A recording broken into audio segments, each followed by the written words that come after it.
Bonjour, nous sommes le vendredi 29 mai 2020. Je ne vous ai pas parlé beaucoup des États-Unis ces temps derniers, à l'occasion, par contraste avec une période qui a débuté à fin 2016, au moment de la campagne électorale, non, même fin 2015, au moment où M.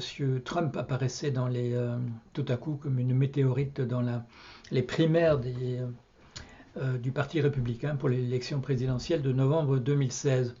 Et pendant une longue période, je vous ai fait un compte-rendu presque au jour le jour des tribulations de M. Trump et des États-Unis sous M. Trump.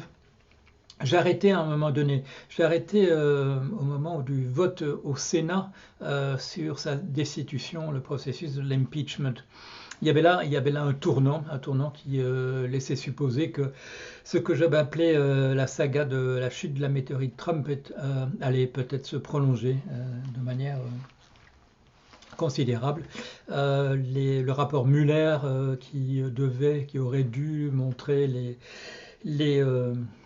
comment dire, la complicité de l'équipe Trump avec les manœuvres de la Russie pour favoriser sa venue à la présidence et ensuite sa présidence n'avait rien donné. Les démocrates avaient cependant, sur l'affaire de l'Ukraine, destitué M. Trump au Parlement, à la Chambre basse, au Congrès. Mais la partie haute, le Sénat, à majorité républicaine, a fait de ce qui aurait dû être un jugement, avec les sénateurs dans le rôle de jurés, en ont fait une parodie en refusant de faire venir des témoins. À partir du moment où il n'y avait pas de témoins, il n'y avait pas de procès, il y a juste eu un vote où les républicains ont exonéré leur président. Depuis, mon attention a été consacrée essentiellement à ce qui nous a préoccupés tous, vous et moi, c'est-à-dire le Covid-19, l'apparition sur le blog, vous pouvez le voir, de la pandémie coïncide avec ce vote au Sénat aux États-Unis. Donc, c'est pas comme si j'avais plus rien à faire, d'autant que l'Université catholique de Lille, on a eu l'amabilité de me demander aussitôt de préparer un cycle de conférences pour l'année prochaine sur le thème de l'après-Covid. Mais j'ai continué à parler des États-Unis quand ça se justifiait. Si je consacre maintenant une petite vidéo à ce que j'appellerais les États-Unis au bord de la crise de nerfs, c'est qu'il y a un certain nombre d'éléments qui sont apparus ces jours derniers et qui vont malheureusement, je dirais dans le sens de, pas malheureusement pour moi ou pour les analyses que je fais sur les États-Unis, mais malheureusement pour les États-Unis qui vont dans le sens de ce que je dis depuis un certain temps. Il y a d'une part, vous le savez, je considère que la guerre de sécession qui devait régler par la liberté accordée aux anciens esclaves d'une population afro-américaine amenée de contre son gré, enchaînée aux États-Unis pour travailler dans des plantations essentiellement. C'est terminé à la fin de la guerre de sécession dans les années 1860 par la libération des esclaves. Très rapidement, le gouvernement des États-Unis a essayé dans une politique d'apaisement, est revenu sur certaines choses dans les décisions qui avaient été prises dans le Sud, et on a permis en particulier que les héros du Sud, c'est-à-dire les héros sudistes, puissent avoir des statues érigées en leur nom, ce qui avait provoqué un incident en 2017.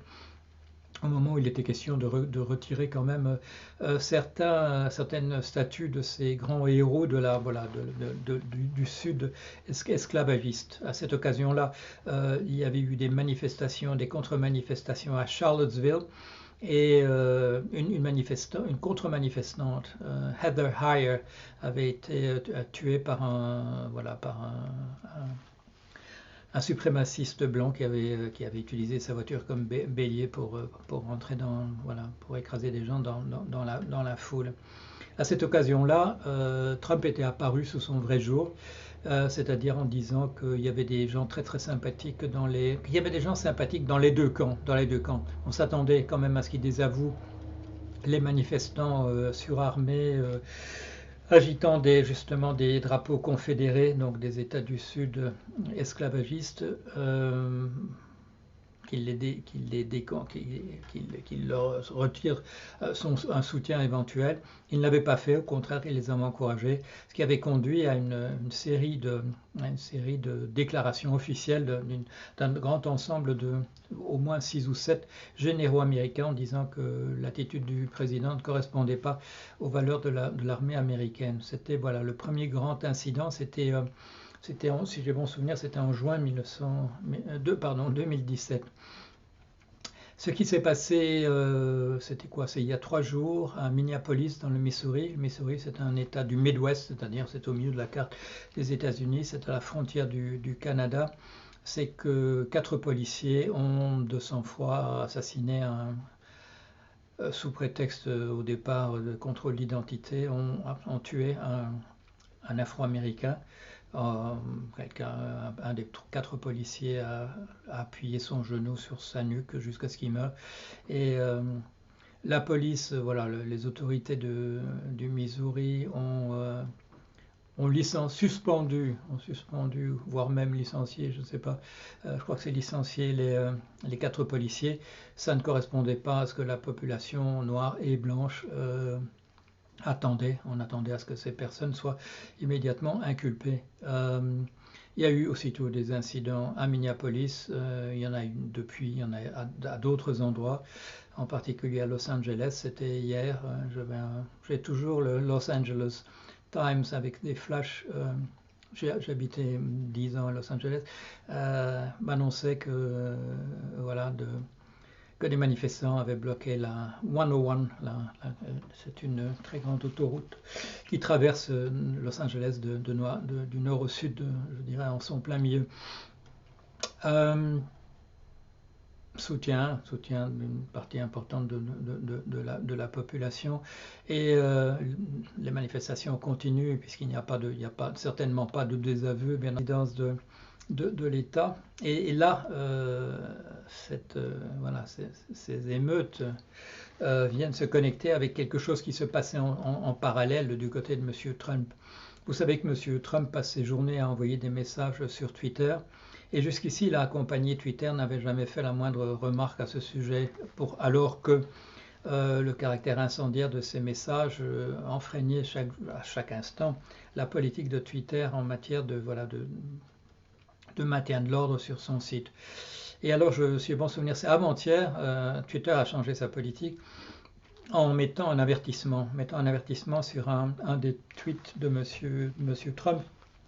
Monsieur Trump tempêtait contre le fait que dans certains États, gouverneurs démocrates, on s'arrange en ce moment pour arranger du vote par correspondance, étant donné les circonstances particulières. Et lui disait, bon, c'est bien entendu un moyen pour eux pour tricher, etc.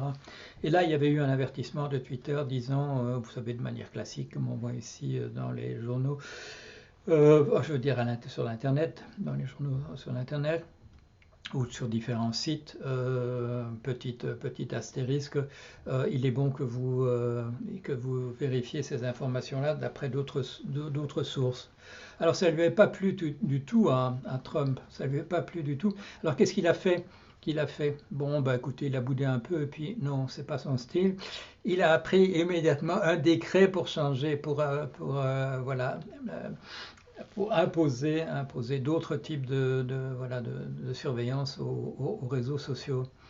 Alors Twitter ce matin ne s'est pas montré impressionné, alors que à propos des incidents de Minneapolis, Monsieur Trump disait qu'il s'agissait de thugs.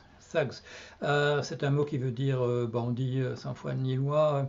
En anglais, si j'ai bon souvenir, l'origine est peut-être sanscrite, il faudrait que j'aille vérifier ça, j'aurais dû vérifier avant, mais voilà.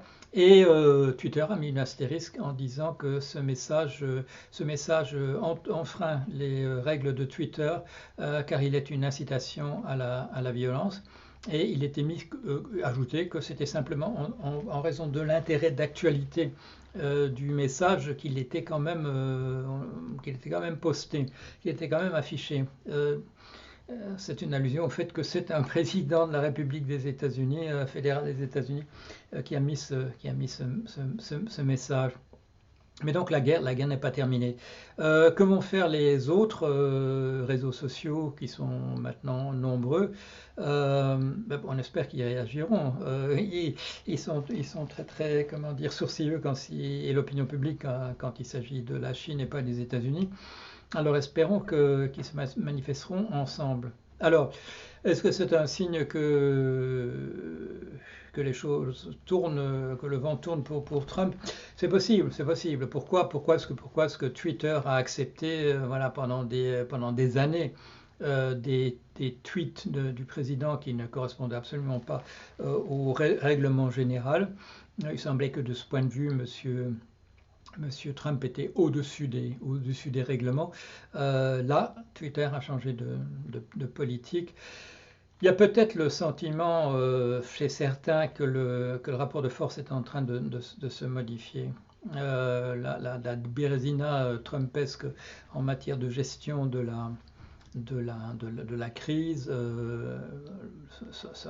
son sabotage du pouvoir de coordination de l'État fédéral, ces initiatives plus ou moins délirantes de suggérer, voilà, d'imposer le traitement à la chloroquine, d'en prendre lui à titre préventif, de mal comprendre un message sur le pouvoir désinfectant des désinfectants et des rayons ultraviolets qui lui a fait croire qu'il s'agissait de procédures qui étaient recommandées à usage interne, alors qu'il s'agit bien sûr simplement, ce qui était mentionné, c'était un moyen de désinfecter des surfaces.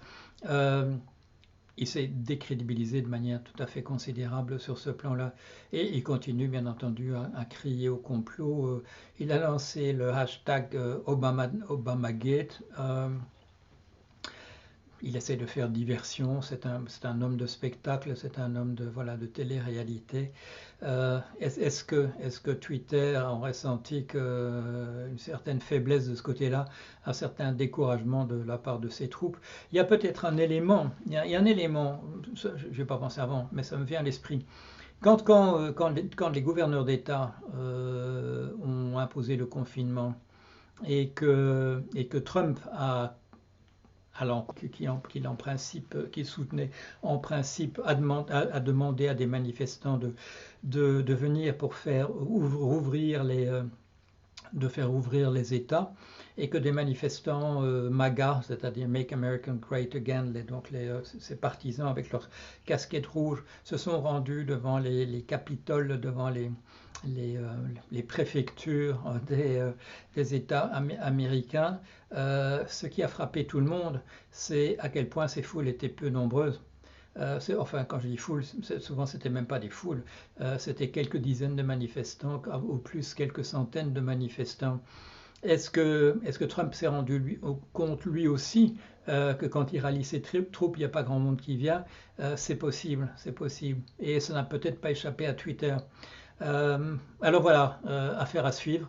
Je vais peut-être devoir vous reparler un peu plus que je ne l'ai fait récemment de ce qui se passe à nouveau, de ce qui se passe aux États-Unis. On verra. Allez, à bientôt.